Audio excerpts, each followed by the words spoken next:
এলাকার জনগণের সাথে আমি তাল মিলিয়ে এই পদযাত্রার আয়োজনে সামিল হয়েছি। এই পদযাত্রার যে মুখ্য উদ্দেশ্য সেটা হচ্ছে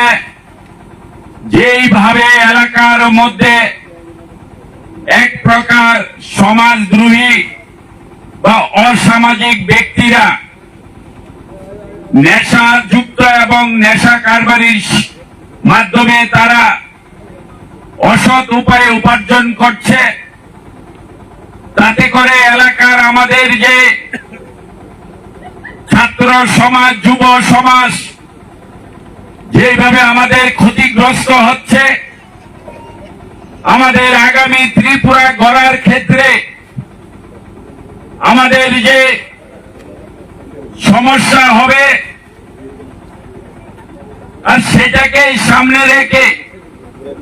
এই ছাত্র সমাজকে